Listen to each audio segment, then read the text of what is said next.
बी ए भाग 2 सेमिस्टर 4 या चौथ्या सेमिस्टरसाठी आपल्याला बँकिंग हा विषय अभ्यासण्यासाठी आहे, ज्यामध्ये पहिलं चॅप्टर आहे बँकेची संकल्पना, त्याची व्याख्या आणि त्या बँकेचे प्रकार कोणकोणते येतात ते. यामध्ये बँक ही एक प्रकारची विश्वासू म्हणून मानली जाते. तर अशा या बँकेच्या अनेक व्याख्या अनेक अर्थशास्त्रज्ञांनी दिलेल्या आहेत. त्यामध्ये महत्त्वाच्या व्याख्यांमध्ये हार्ट यांची व्याख्या येते. हार्ट म्हणतात, बँकर म्हणजे अशी व्यक्ती जी आपल्या सामान्य व्यवहारात पैसे स्वीकारते आणि ज्यांच्याकडून किंवा ज्यांच्या खात्यावर पैसे जमा होत असतील त्याचे चेक्स स्वीकारून पैसे परतफेड करते. म्हणजे बँक म्हणजे अशी व्यक्ती जी आपल्या सर्वसामान्य व्यवहार सांभाळते, जसे की पैसे स्वीकारणे आणि हवे तेव्हा आपल्याला ते पैसे परत देणे, या अटीवर बँका ह्या कार्य करत असतात.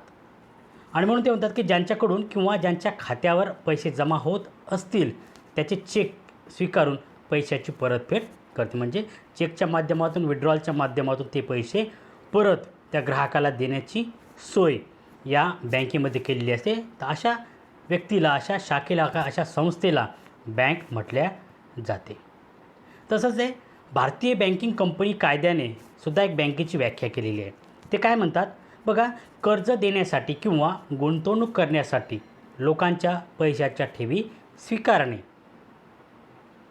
ज्या ठेवीची मागणी करताच अन्यथा शोधन करणे किंवा त्या ठेवी चेक, ड्रॉप, इतर मार्गाने ठेवीदारांना किंवा त्यांच्या आदेशानुसार परत करणे इत्यादी कार्य करणाऱ्या संस्थेला बँक असं म्हणतात.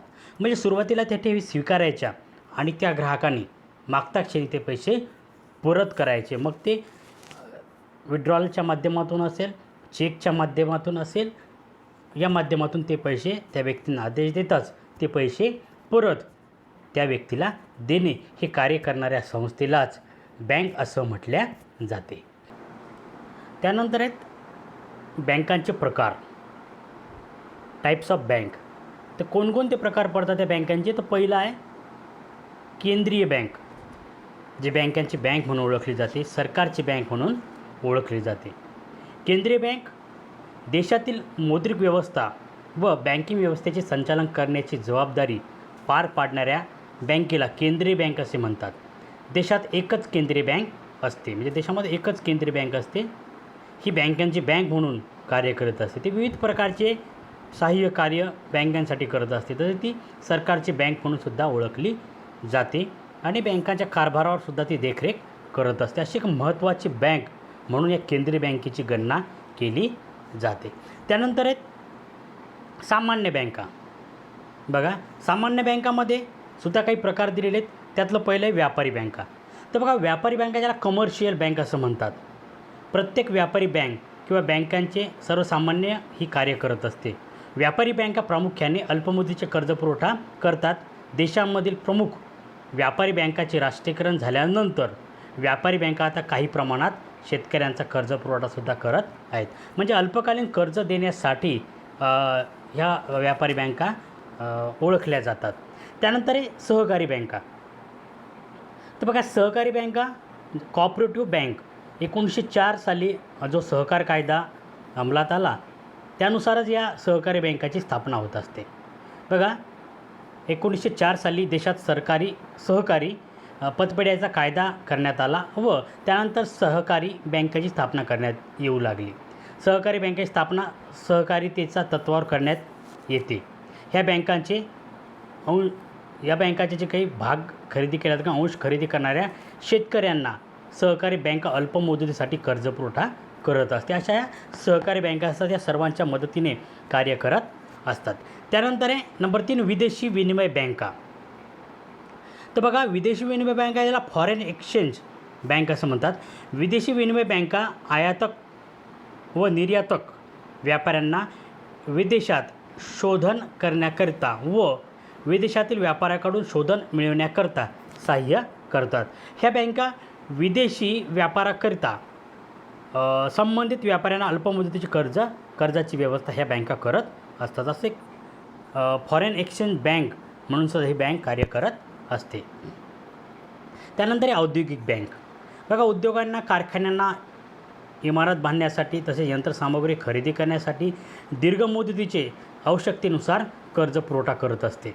बघा, उद्योगाची ही गरज भागवण्याचं कार्य औद्योगिक बँका करतात. युद्धकाळात आपल्या देशातील औद्योगिक बँकांची स्थापना करण्यात आली होती. पण ह्या ज्या औद्योगिक बँका आहेत त्याचं खाजगी क्षेत्रात औद्योगिक बँका अस्तित्वात नसल्यामुळे केंद्र राज्य सरकारी उद्योगांना दीर्घ मुदतीचे कर्ज पुरवठा करण्यासाठी अनेक वित्तीय महामंडळाची स्थापनासुद्धा करण्यात आलेली आहे. म्हणजे उद्योगांना अर्थसहाय्य करण्यासाठी या बँकेची स्थापना करण्यात आलेली आहे. त्यानंतर आहे भूविकास बँका. तर शेतकऱ्यांना हवे असलेले दीर्घ मुदतीचे कर्ज पुरवण्यासाठी भूविकास बँकेची स्थापना केली जाते. ह्या बँका शेतकऱ्यांचे जमीन तारण ठेवतात व त्या तारणावर शेतकऱ्यांना आवश्यक असलेले दीर्घ मुदतीचे कर्ज मंजूर करत असतात. अशा प्रकारचे कार्य ह्या भूविकास बँका करत असतात. तिसरा प्रकार आहे त्यानंतर विशिष्ट बँका, ज्यामध्ये नंबर 1 आहे बचत बँका, सेव्हिंग बँक. बघा, लोकांना बचत करण्यासाठी प्रवृत्त करणे, नियमित बचत करू इच्छिणाऱ्या व्यक्तींना प्रोत्साहन देणे, तसेच समाजात इतरस्त विखुरलेली बचत गोळा करून ती उत्पादक कार्याकडे वळविणे इत्यादी कार्य करण्यासाठी बचत बँकाची स्थापना केली जाते. आपल्या देशात पोस्ट ऑफिस बचत बँकेचे कार्य करतात. बचत बँका लोकांना नियमितपणे कर्ज मात्र देत नाहीत. दुसरा प्रकार आहे देशी सावकार. आपल्या देशात फार पूर्वीपासूनच कर्ज देण्याचे व्यवहार करणारे सावकार बँकिंगची कार्य करत आलेले आहेत. लोकांजवळच्या बचती ठेव म्हणून स्वीकारून गरजू व्यक्तींना कर्ज पुरवठा करणे हे देशी सावकाराचे मुख्य कार्य आहे. देशी सावकार गरजू व्यक्तींना अवास्तव दराने कर्ज पुरवठा करतात. त्यांची अटीसुद्धा कर्ज घेणाऱ्या व्यक्तींना फार प्रतिकूल असतात. देशी सावकारांच्या कार्यप्रणालीवर व कारभारावर रिझर्व्ह बँकेचे नियंत्रण नसते. अशा ह्या देशी सावकारसुद्धा आपल्याला बँके क्षेत्रामध्ये असल्याचं दिसून येते. म्हणजेच काय, केंद्रीय बँक, सामान्य बँक, विशिष्ट बँका असे बँकांचे हे प्रकार आपल्याला पाहावयास या ठिकाणी आपलं हे पहिलं चॅप्टर या ठिकाणी संपलं. दुसऱ्या चॅप्टरचं नाव आहे व्यापारी बँका, त्याची व्याख्या व प्रकार. तर या व्यापारी बँकांचे काय कार्य आहेत?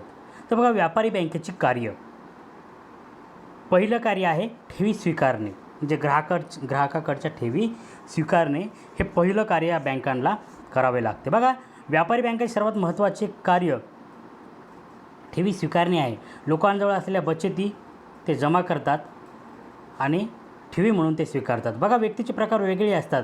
त्यांची मनोप्रवृत्ती व प्रेरणाही भिन्न प्रकारची असते.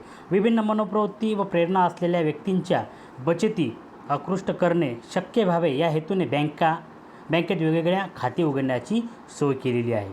ज्या माध्यमातून जास्तीत जास्त ग्राहक बँकेकडे कसे आकर्षित होतील असा प्रयत्न या माध्यमातून केला जातो. आणि म्हणून ठेवी स्वीकारणे हे बँकाचं सगळ्यात महत्त्वाचं कार्य आहे.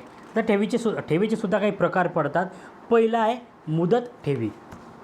तर बघा, मुदत ठेवी ह्या खात्यामध्ये ठेवी ठेवणाऱ्या व्यक्तींसाठी ठेवींची मुदत निश्चित असते. तर बघा, ह्या कारणामुळेच या खात्यामध्ये ठेवण्यात येणाऱ्या ठेवींची मुदत निश्चित असते. ह्या कारणामुळेच अशा ठेवींना मुदत ठेवी किंवा स्थिर निरपेक्ष किंवा सावधी निरपेक्ष असे म्हणतात. ह्या प्रकारच्या खात्यात पैसे ठेवल्यानंतर ठेवीदाराला विशिष्ट मुदत संपण्यापूर्वी पैसे परत मिळत नाहीत.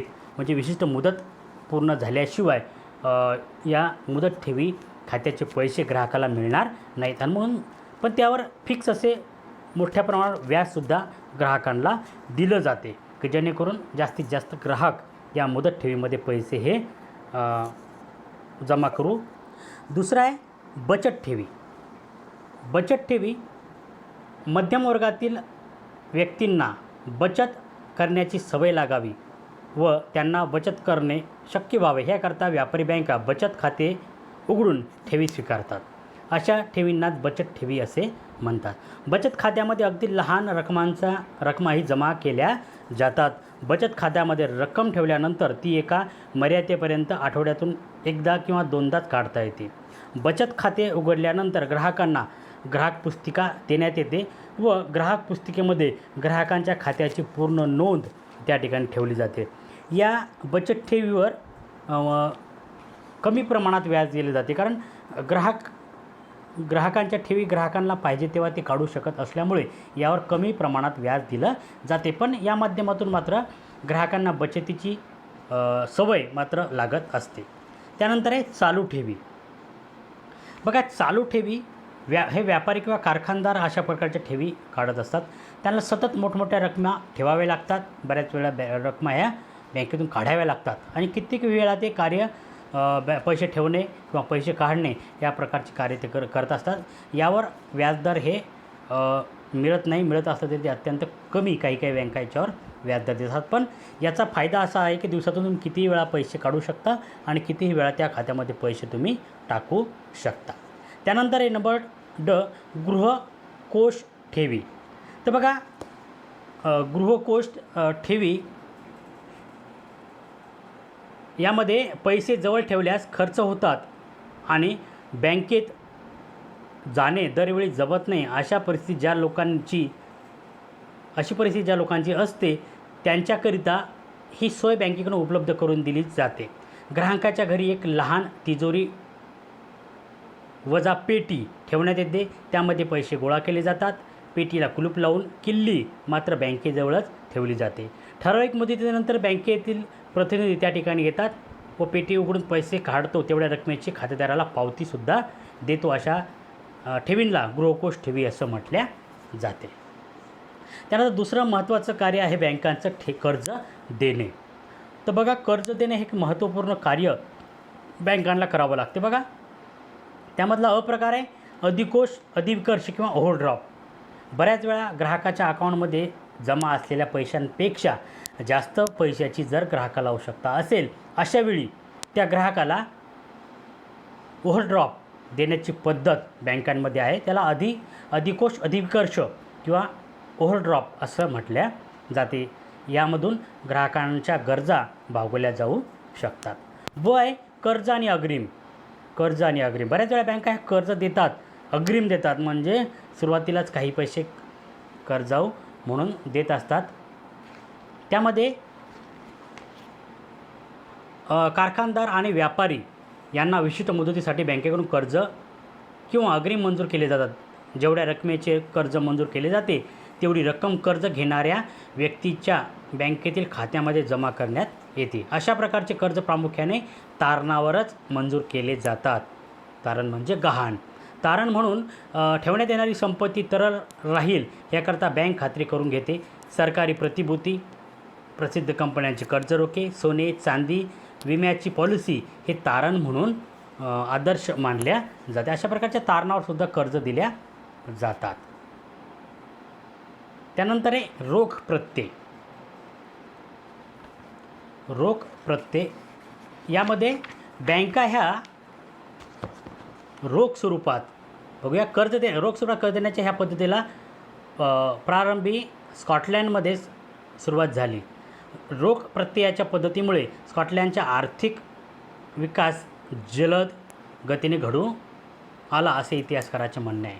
तर बघा, रोख प्रत्यय, कॅश क्रेडिट ही ग्राहकाला देण्याची पद्धतसुद्धा आहे आणि यामुळे ग्राहकाला त्वरित पैसे मिळू शकतात. त्यानंतर आहे तिसरा प्रकार, हुंडी वटवणे. सध्या बहुतेक व्यापारी प्रत्ययावर चाललेला हा आहे. उधारीवर माल विकल्यानंतर गरज पडल्यास पैसे उभारता यावेत याकरता विक्रेता ग्राहकाकडून हुंडी किंवा विपत्र लिहून घेतो. हुंडीचं किंवा विपत्राची ठराविक मुदत असते. मुदत संपण्यापूर्वीच विक्रेत्याला पैशाची गरज भासल्यास तो हुंडी किंवा विपत्र बँकेत वटवण्याकरता देतो व त्या माध्यमातून बँक त्या व्यक्तीला पैसे उपलब्ध करून देत असतो. नंबर 4 आहे एजन्सी कार्य करणे. बघा, एजन्सी कार्य करणे यामध्ये रक्कम गोळा करणे म्हणजे ग्राहकाच्या रकमा गोळा करण्याचं कार्य या बँकेला करावं लागते. त्यानंतर आहे शोधनाचे कार्य करणे. ग्राहकांना जर काही रक्कम नियमितपणे शोधन करायची असेल तर हे कार्य करण्याची जबाबदारी बँकेवर सोपवली जाऊ शकते.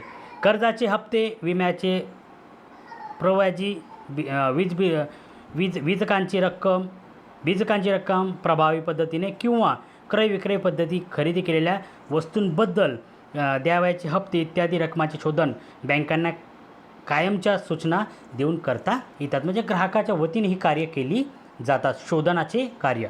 त्यानंतर हे रकमाचे स्थलांतरण.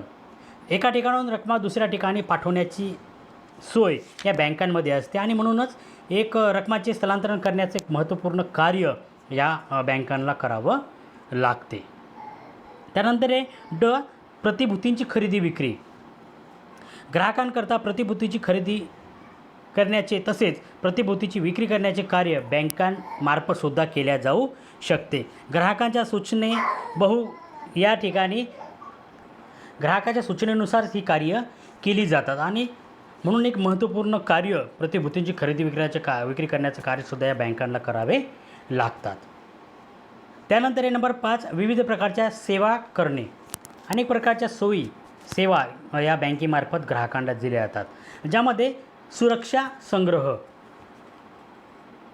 म्हणजे अलीकडे अनेक बँकांमध्ये तळघरामध्ये मजबूत लोखंडी अलमाऱ्या बसवल्या जातात, जे लॉकरच्या स्वरूपात ते ग्राहकांना भाडेतत्त्वावर देत असतात आणि म्हणूनच ग्राहकांच्या किमती वस्तू त्या ठिकाणी सुरक्षित ठेवल्या जातात.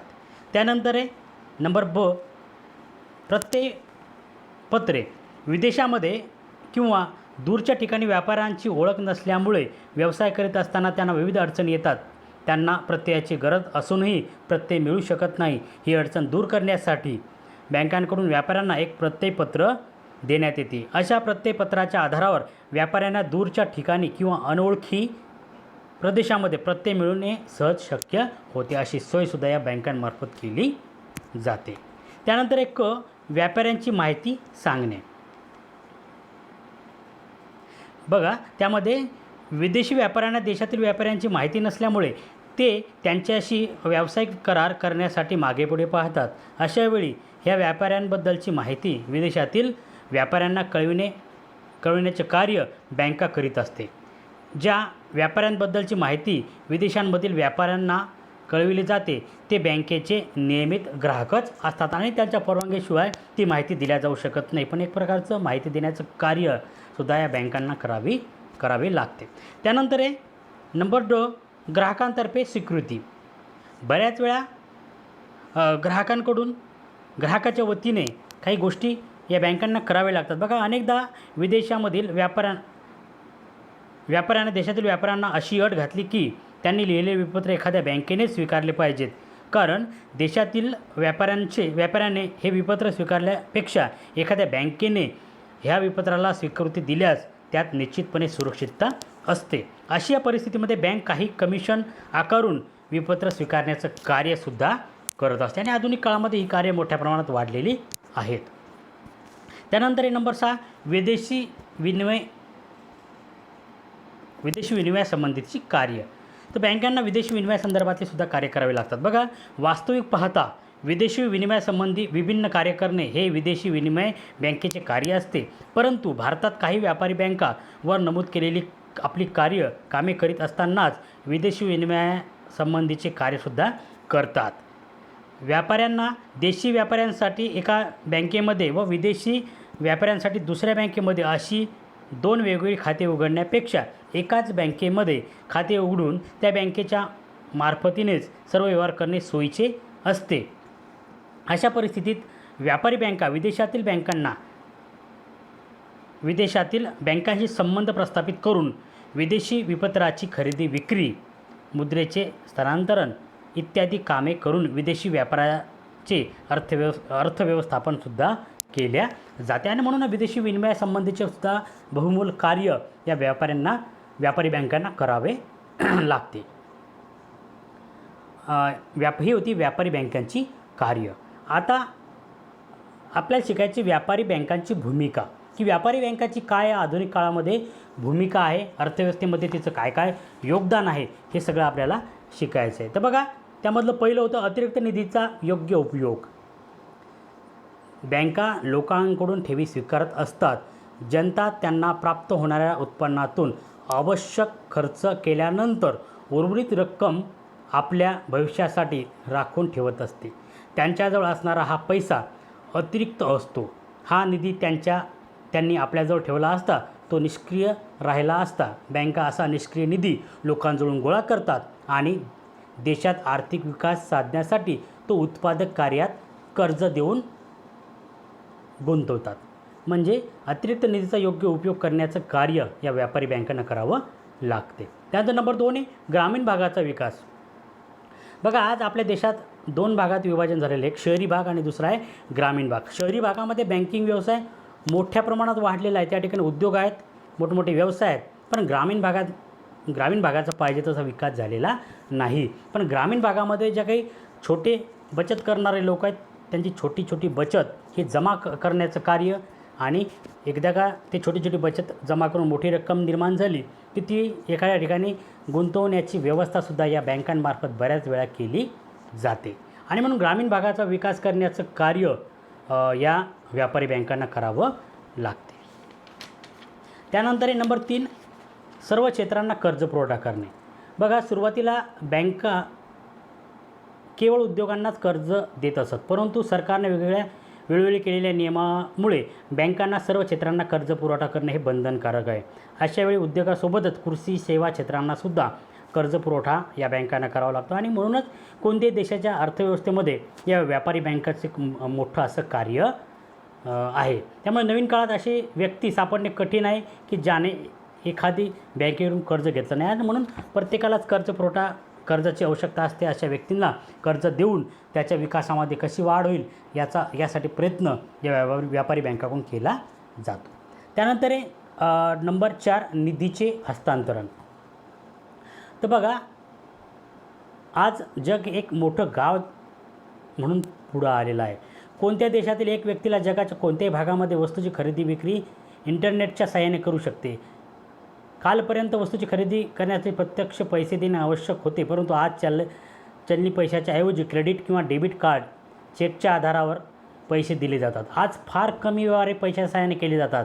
एका व्यक्तीकडून दुसऱ्या व्यक्तीकडे निधीचे हस्तांतरण करण्याचे कार्य बँकाच करत असतात. आणि म्हणून एक महत्त्वपूर्ण कार्य आजच्या आधुनिक कालावधीमध्ये बँकांना करावं लागते, निधीचे हस्तांतरण.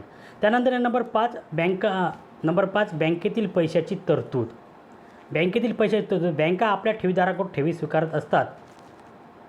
बँकांनी अशा ठेवी स्वीकारल्या नसत्या तर ठेवीदारांना आपल्याजवळ मोठ्या प्रमाणात पैसा बाळगावा लागला असता. हा पैसा कुठे ठेवायचा हा महत्त्वाचा प्रश्न ठेवीदारांसमोर उभा राहिला असता. त्यांनी अनेक धोक्यांना तोंड द्यावे लागले असते. आधुनिक काळातील बँका आपल्या ठेवीदारांना रोख रक्कम हाताळण्याच्या धोक्यापासून संरक्षण देते. आज ठेवीदारांना धनादेश, प्रवासी धनादेश, डेबिट कार्ड, क्रेडिट कार्ड अशा विविध माध्यमांचा उपयोग करून पैशांनी करावयाची सर्व कार्य करीत आहेत. म्हणजे बँकेतील पैशाची तरतूद ही बँकेमार्फतच चांगल्या पद्धतीनं केल्या जाऊन ग्राहकांना वेगवेगळ्या प्रकारच्या सोयी सवलती देऊन ग्राहकांचे पैसे व्यवस्थित कसे गुंतवता येतील, ग्राहकांना जास्तीत जास्त लाभ कसा मिळवून देता येईल यासाठी आजच्या या आधुनिक काळातील व्यापारी बँकांना प्रयत्नशील राहावे लागते. त्यानंतर नंबर 6 आहे पतपत्र निर्गमन. बघा, जागतिकीकरणामुळे आज 2 विभिन्न देशातील व्यापारी एकमेकांशी व्यवहार करायला लागले आहेत. कालपर्यंत अशा व्यापारामध्ये सरकार मध्यस्थाची भूमिका बजावत असे, परंतु आज विदेशी व्यापार फार मोठ्या प्रमाणात सुरू झाला आहे. प्रत्येक व्यवहारात सरकारला मध्यस्थाची भूमिका बजावावी लागत आहे. आणि म्हणून पण प्रत्येक ठिकाणीच अशा व्यवहारामध्ये सरकारला भूमिका बजावणे शक्यही नसते. 2 देशातील 2 व्यापाऱ्यांना एकमेकांबद्दल कोणतीही कल्पना नसते, त्याची माहिती नसते. वस्तूची आयात करणाऱ्या व्यापाऱ्याला योग्य वस्तू प्राप्त होण्याबाबत शंका असते, तर निर्यातदार वस्तूंच्या मोबदला प्राप्त होण्याकरता साशंक असतो. या परिस्थितीत बँका त्यांच्या ग्राहकांची हमी देण्यासाठी प्रपत्र निर्गमन करतात. म्हणजेच एक प्रकारचं त्या व्यापाऱ्यांची हमी त्या घेतात. परिणामी आयात निर्यात व्यापार सहजतेने होतात. त्यानंतर आहे नंबर 7 सुरक्षित लॉकरची सोय. या अगोदरच आपण एका पॉईंटमध्ये पाहिलं होतं की लॉकरची व्यवस्थासुद्धा व्यापारी बँकांमार्फत केली जाते. बँकांमध्ये वेगवेगळ्या प्रकारचे लॉकर असतात. त्याचं वार्षिक हे विशिष्ट भाडं आकारलं जाते. ते भाडं बँका ह्या त्या व्यक्तीच्या अकाउंटमधून वसूल करत असतात आणि पण ग्राहकांच्या मौल्यवान वस्तू ह्या लॉकरमध्ये सुरक्षित राहत असतात. याची एक मोठी सोय या बँकांमार्फत केली जाते. त्यामुळं सुरक्षित लॉकरची सोयसुद्धा या व्यापारी बँका करतात. तीसुद्धा तिची एक भूमिका आहे. त्यानंतर नंबर 8 भागाच्या विक्रीची हमी. भागाच्या विक्रीची हमीसुद्धा बँका ह्या देत असतात. बघा, आज मोठ्या प्रमाणात उत्पादन करण्यासाठी प्रगत ज्ञानाची मदत घेणे आवश्यक असते. यासाठी मोठ्या प्रमाणात भांडवलाची उभारणी करावी लागते. त्यामुळे आज कोणतेही उद्योजक एकल व्यापार किंवा भागीदारी पद्धतीने एवढे मोठे भांडवल उभारू शकत नाही. तर त्यासाठी संयुक्त स्कंद प्रमंडळाच्याच माध्यमातून व्यवसायाचे संचालन करावे लागते. संयुक्त स्कंद प्रमंडळ प्रामुख्याने भागाच्या आधारे आपले भांडवल उभारते. संयुक्त स्कंद प्रमंडळाने निर्गमित केलेल्या भांडवलाचा 90% भागांची विक्री निर्गमित केलेल्या तारखेपासून 15 दिवसाच्या आत करणे आवश्यक असते. यापेक्षा कमी भागांची विक्री झाल्यास प्रमंडळाला प्राप्त झालेल्या भांडवल पुढील 15 दिवसाच्या आत व्याजासह गुंतवणूकदारांना परत करावे लागते. थोडक्यात निर्गमित भागांच्या 90% भागाची विक्री न झाल्यास प्रमंडळाची स्थापना होण्याच्या आधीच अनैसर्गिक मृत्यू होण्याची भीती असते. अशा धोक्यापासून संरक्षण देण्याचं कार्य बँका करीत असतात. बँक किमान शुल्क घेऊन प्रमंडळाच्या भागांची विक्री करण्याची हमी घेतात. प्रमंडळाच्या भागांची विक्री न झाल्यास बँक अशा भागधारकांची खरेदी करते. त्यामुळे कोणत्याही प्रमंडळाला अनैसर्गिक मृत्यू होण्याची भीती राहत नाही. परिणामी औद्योगिकरणाच्या गतीमध्ये येणारे अडथळे टाळले जातात. असं एक महत्त्वपूर्ण कार्य देशाच्या आर्थिक विकासासाठी या आधुनिक बँकांना, या व्यापारी बँकांना करावं लागते. त्यानंतर नंबर 9 भागांचे खाते. तर बघा, आधुनिक काळात प्रमंडळाचे भाग हे इंटरनेटच्या माध्यमातून विकले जातात. एखाद्या गुंतवणूकदाराने भागाची खरेदी केल्यानंतर त्याला कोणतेही भाग प्रमाणपत्र प्राप्त होत नाही, तर त्या भागाची नोंद त्याच्या खात्यात होते. यालाच भागाचे खाते असे म्हणतात. भागाचे खाते उघडण्याची सोय आज अनेक बँकांमध्ये उपलब्ध करून दिली. त्यामुळे भागाची चोरी, हरवणे किंवा गैरप्रकार असे प्रकार टाळले जातात. परिणामी भागाच्या खरेदीबाबत सुरक्षिततासुद्धा प्राप्त करता येते. अशा प्रकारचे व्यापारी बँकांची एक महत्त्वपूर्ण भूमिका या आजच्या आधुनिक काळामध्ये झाल्याचं आपल्याला पाहावयास मिळते. आणि म्हणूनच एक देशाच्या विकासामध्ये एक सर्वांगीण कार्य करण्याची जबाबदारी आजच्या या व्यापारी बँकांची आहे. अशा प्रकारे आपलं व्यापारी बँका हे दुसरं चॅप्टर या ठिकाणी संपलं.